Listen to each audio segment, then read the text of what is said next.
জাপানৰ উদ্যোগীসকলৰ মাজত যি উৎসাহ উদ্দীপনা দেখা গৈছে হিয়ে অনাগত দিনসমূহত অসমক উদ্যোগীকৰণৰ দিশত ক্ষিপ্ৰ গতিত আগুৱাই লৈ যাব। এতিয়ালৈকে কিমান আহিব বা কোন আহিব গোটেইখিনি আমি 24 তাৰিখে গধূলি গম পাম যেতিয়া ৰেজিষ্ট্ৰেশ্যনবিলাক কমপ্লিট হৈ যাব।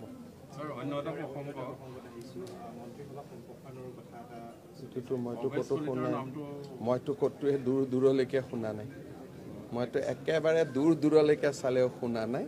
আমাৰ বিধানসভা নিৰ্বাচনৰ আগতে কোনো মন্ত্ৰীসভাৰ সম্প্ৰসাৰণ হোৱাৰ সম্ভাৱনা নাই। Today, under the initiative of ASEAN Confluence, a huge delegation of Japanese industrial houses as well as intellectuals has come down to Guwahati. During the morning, they have visited IIT Guwahati as well as Tata Semiconductor OSAT facility, and in evening, along with His Excellency Ambassador of Japan, we have addressed the delegation.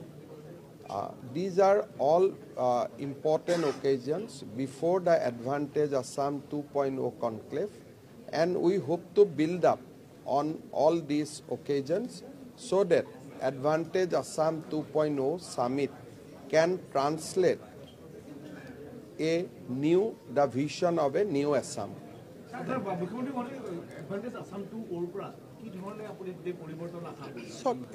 এখন মিটিঙৰ পৰা পৰিৱৰ্তন নহয়, পৰিৱৰ্তন হয় এটা এনভাইৰনমেণ্টৰ পৰা। So advantage Assam 2.0 জৰিয়তে আমি এখন শান্তিপ্ৰিয় আন্দোলন বিবৰ্জিত আৰু অসমক বিনিয়োগৰ বাবে উপযোগী প্ৰদেশ হিচাপে দেখুৱাব খুজিছোঁ। যেতিয়া মানুহে আহিব, মানুহে চাব, তেতিয়াই এটা পৰিৱেশ ৰচনা হ'ব। মিটিং এখনে বিনিয়োগ নানে, মিটিংখনে বিনিয়োগৰ বাট প্ৰশস্ত কৰে। গতিকে অসমত আহিব, তেওঁলোক বিভিন্ন স্থানত যাব, অসম গভৰ্ণমেণ্টৰ প্ৰেজেণ্টেশ্যন চাব, ইয়াৰ বিভিন্ন লিডিং ইণ্ডাষ্ট্ৰিয়েল হাউচে যিসকলে আগতীয়াত উদ্যোগ কৰিছে তেওঁলোকৰ অভিজ্ঞতা শুনিব, অসমৰ আইন শৃংখলাৰ নতুন পৰিৱেশৰ বিষয়ে চৰ্চা কৰিব। সো এডভান্টেজ আসামৰ জৰিয়তে আমি এটা ভৱিষ্যতৰ অসমৰ অৰ্থনৈতিক উন্নয়নৰ পৰিৱেশ এটা ৰচনা কৰিব খুজিছোঁ।